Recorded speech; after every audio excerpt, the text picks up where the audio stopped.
వైజాగ్ లో జూలై 24న BNR golden diamonds opening సందర్భంగా మెగా ఆఫర్స్. ఆడవాళ్ళు ఎలా ఉండాలి సినిమా ఇండస్ట్రీలో అంటే ఆమ్ని గారి పేరే చెప్తారు అందరూ. ప్రతి ఒక్కళ్ళు కూడా. ఇంక నేను చేసిన సినిమాలన్నీ అలాంటివి శారీస్ కట్టుకొని మొత్తం ఫ్యామిలీ ఓరియంటెడ్ మూవీస్ అది. యా సో నాకు ముద్ర పడిపోయింది అలా శారీస్ లో చాలా చక్కగా మా తెలుగింటి అమ్మాయిలా ఉంటారు అని. కానీ ఇండస్ట్రీకి వచ్చినప్పుడు అనిపించిందా శారీస్ తోనే స్టార్ట్ చేయాలా కెరీర్, లేకపోతే వెస్ట్రన్ మోడర్న్ అంత అలా? యాక్చువల్లీ నాకు వెస్టర్న్ ఇష్టం, నాకు ఇష్టం. నేను నా ఫస్ట్ మూవీ కూడా ఫుల్ వెస్టర్న్, అది జంబలకడి మొత్తం మోడర్న్ డ్రెస్సెస్. నా సెకండ్ మూవీ ప్రేమే రేపటి రౌడీ అటు ఇటు ఉంటుంది. తర్వాత ప్రేమే నా ప్రాణం మొత్తం మోడర్న్ డ్రెస్సెస్. ఇంకా మిస్టర్ బెల్లాం దగ్గర నుంచి పడిపోయింది. ఆమని గారు హోమ్లీకే బాగుంటారు. మీ లైఫ్ లో ఒకసారి మీ గ్రాఫ్ చూసుకుంటే సినిమాల పరంగా చాలా పీక్కి వెళ్ళిపోయారు. At the same time personal లైఫ్లోకి వచ్చేసరికి అంత పొజిషన్లో ఉన్న ఆమ్ని గారు ఏంటి ఇది కూడా ఉందా, ఇలాంటి ఒక స్టోరీ నిజమా అనుకునేంత ఈ మధ్య మీరు ఓపెన్ అయితే కానీ తెలిసింది నిజంగా. కానీ అదంతా ఎలా మోసింది గుండె అసలుకి ఆమ్ని గారు? అప్పుడు అదే ఆ అంబిషన్తో వచ్చాను కదా, అది ఎలాగైనా ఆ అంబిషన్ నేను నెరవేర్చుకోవాలి, నా అంబిషన్ నేను అదే సక్సెస్ చేసుకోవాలి. ఆ ఉన్న ఫైర్.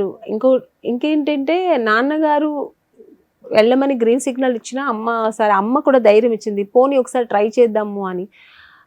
తన ఇష్టపడుతుంది కదా, చూద్దాం 1 year, లేకపోతే మళ్ళీ వచ్చేద్దాం, బ్యాక్ టు ఉంది కదా మనకి ఇల్లు ఉంది, ఏదో మంచిగా చదువుకుంటూ లేదా పెళ్లి చేస్తుంది ఏదో అవుతుంది అని అమ్మ ధైర్యం చెప్పిన తర్వాత నాన్నగారు పంపించారు. కానీ చుట్టుపక్కల ఈ రిలేషన్స్, ఫ్రెండ్ సర్కిల్ ఉన్న వాళ్ళందరూ ఇదే హీరోయిన్ ఎలా అవుతుంది, ఇంకా కొంతమందికి సినిమా గురించి తెలిసిన వాళ్ళు ఏమో అక్కడికి వెళ్తే ఆ మగాళ్ళతో ముట్టుకోవాలి, ఇలా చెల్లి ఇది అసలే వెళ్ళి స్కూల్ నుంచి వచ్చిన వెంటనే రూమ్లో తూరుకుంటుంది, ఏం మగాళ్ళు వచ్చినా మాట్లాడదు, ఇది ఎక్కడ వెళ్ళి చేస్తే ఈ అమ్మాయి ఎక్కడ వెళ్ళి చేస్తే ఇలా అంతా మాట్లాడడం విని ఇంకా నాకు ఏంది ఎలాగైనా అవ్వాలి, ఫైర్ అనుకుంది, నేను హీరోయిన్ అవ్వాలి. వెళ్తారులే 1 year 6 months మళ్ళీ వచ్చేస్తారు, మళ్ళీ ఇక్కడే రావాలి, ఇదే ఈ బెంగళూరుకే రావాలి, మళ్ళీ ఇదే పాత ఇదే చెయ్యాలి అని ఇట్లా ఏవో మాట్లాడేవారు. ఇంకా కొంతమంది ఏంటంటే నా పేరు మంజు, నువ్వు ఈ సినిమా అంటున్నావు కదా, కొండ దూరం నుంచి చూస్తే చాలా నున్నగా ఉంటుంది, దగ్గరికి వెళ్ళిన తర్వాత రాళ్ళు ముళ్ళు అన్నీ ఉంటాయి తెలుసా నీకు అన్నీ అనేవారు. ఇలా అంతా భయపెట్టారు నాకు. అయినా నేను ధైర్యంగా వచ్చాను, వచ్చిన తర్వాత నిజంగానే అలాగే ఉంది. ఎలా ఉంది మీ సెకండ్ ఫ్రెండ్ చెప్పినట్ట? చాలా కష్టాలు, చెప్పలేనంత స్ట్రగుల్స్ అన్నీ వచ్చింది. ఒక స్టేజ్లో ఇంకా వెళ్ళిపోదాము అని నేను డిసైడ్ అయిపోయాను. అంత దారుణంగా ఉందా ఇండస్ట్రీ? చాలా దారుణంగా. ఇంకా నేను ఫేస్ చేయలేక నాకు సెట్ అవ్వలేదు. నా మనస్తత్వానికి, నేను పెరిగిన ఒక వాతావరణం, అట్లా నేను మా ఇంట్లో పెరిగిన ఇది అవన్నీ నాకు ఇక్కడ ఇండస్ట్రీకి నేను సెట్ అవ్వలేదు. ఇంత డ్రెస్ వేసుకోవాలి ఇవన్నీ చెప్తే నాకు ఎందుకు నాకు అనిపించలేదు. అప్పటికి అది కూడా ఓకే, సినిమాలో వేయమంటే వేస్తాను, కానీ ఆఫీస్లో వెళ్ళిన తర్వాత కూడా ఇంత వేసుకొని ఇది చూపించేది ఇవన్నీ నాకు ఎక్కడో డిస్టర్బ్ అయ్యాను. అబ్బో ఇది మనకు సెట్, మా నాన్నగారు ఎందుకే చెప్పారేమో, నాతో చెప్పలేక ఇలా ఉన్నారేమో అని చెప్పి నేను ఇంకా లేదు మా వెళ్ళిపోదాం, మనకు సెట్ అవ్వదు ఎందుకు, పైగా ఆడిషన్కి వస్తున్నాం కానీ ఏ ఒక మంచి ఆపర్చునిటీ కూడా దొరకట్లేదు, ఎందుకు టైం వేస్ట్, వెళ్ళి చదువుకుంటాను, నేను మళ్ళీ కంటిన్యూ చేస్తాను.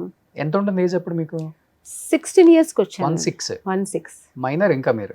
అంతే. ఫస్ట్ ఇయర్ 10th ఫినిష్ చేశాను, ఫస్ట్ ఇయర్ ఇంటర్ డిస్కంటిన్యూ చేసి వచ్చేసా పిచ్చితో, చదువుకోవాల్సింది. కానీ హీరోయిన్ అవ్వాలంటే మస్ట్ అండ్ షుడ్ కమిట్మెంట్ ఇవ్వాల్సిందే ఇండస్ట్రీలో, ప్రొడ్యూసర్స్ కి, హీరోస్ కి, డైరెక్టర్స్ కి. మస్ట్ అని ఏం లేదు, ఫోర్స్ అయితే ఎవరు లేదండి, అదైతే ఉంది, ఫోర్స్ లేదు. కానీ ఏంటంటే ఇప్పుడు మిమ్మల్ని కథలు వినడానికి గెస్ట్ హౌస్లకు రమ్మని చెప్పలేదు ఎవరు?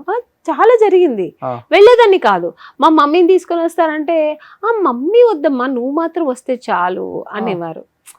ఇప్పుడు వెళ్తాము, ఓకే అయింది, రేపు నువ్వే హీరోయిన్ అని, నెక్స్ట్ డే ఒక మేనేజర్తో కార్ పంపించి నువ్వు మాత్రం రావాలి, గెస్ట్ హౌస్లో సార్ పిలుస్తున్నారు, ప్రొడ్యూసర్ గారు లేకపోతే డైరెక్టర్ గారు, ఏదో సంథింగ్, అక్కడ ఎవరు హైప్ ఉన్నారో వాళ్ళు, ఎవరు స్ట్రాంగ్ ఉన్నారో వాళ్ళు, లేకపోతే హీరో, ఇలా అంటే మా అమ్మ పంపించేది లేదు, నేను వస్తే తీసుకెళ్ళాను లేకపోతే వద్దు అనేసి. అలా చాలా జరిగింది. ఎన్ని దగ్గర ఒక 60-70 ఆడిషన్స్ నాకు ఫెయిల్ అయింది. ఇది ఈ ఒక్క కారణం వల్ల. కమిట్మెంట్ ఇవ్వలేదని.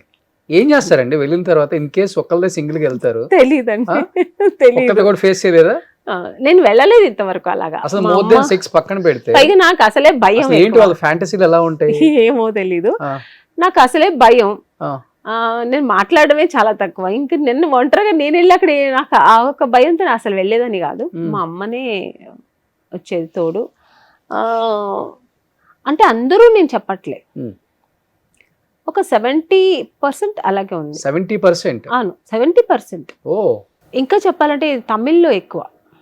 అవునా? నేను చూసింది ఇండస్ట్రీ మొత్తం అక్కడే ఉంది కదా అప్పుడు. అవును, ఇండస్ట్రీ మొత్తం ఎక్కువ తమిళ్లే కదా అక్కడ. తమిళ్ ఇండస్ట్రీ అన్నప్పుడు, తమిళనాడులో చెన్నై అన్నప్పుడు అన్ని తమిళ ఆడిషన్స్ ఎక్కువ వచ్చేది, తెలుగు తక్కువ.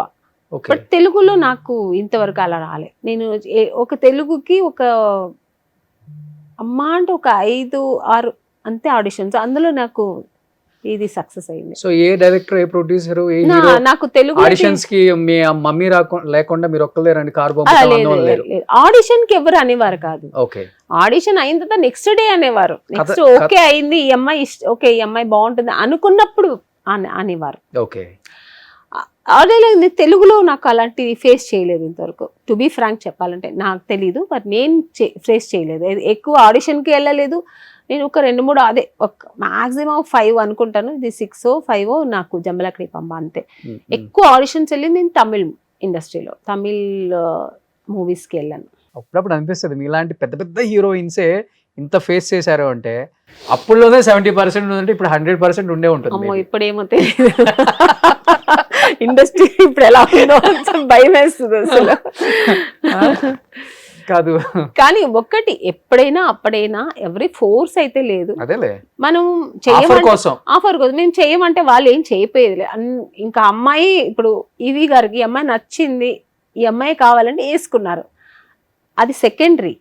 అది ఇష్టపడి పోయే వాళ్ళు ఉంటారు, లేని వాళ్ళు ఉంటారు. అట్లా అందరూ కూడా ఆఫర్ చేయరు కదా. ఇప్పుడు ఈవి గారు అలాంటి మనిషి కాదు, నా అదృష్టం దొరికింది. అలాగే తమిళ్లో కూడా గంగేమరన్ గారు నా ఫస్ట్ మూవీ, సో చాలా మంచి డైరెక్టర్.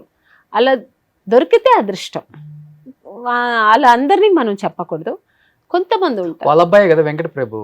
వెంకట ప్రభు అవునవును, ఆయన డైరెక్షన్ లోనే ఫస్ట్ మూవీ చేశా. ఓకే, ఇళయరాజా గారు మ్యూజిక్, అది చాలా మంచి మూవీ అది కూడా. సుమన్ టీవీలో మీ పర్సనల్ అండ్ బిజినెస్ ప్రమోషన్స్ కోసం కింది నెంబర్కి కాంటాక్ట్ చేయండి.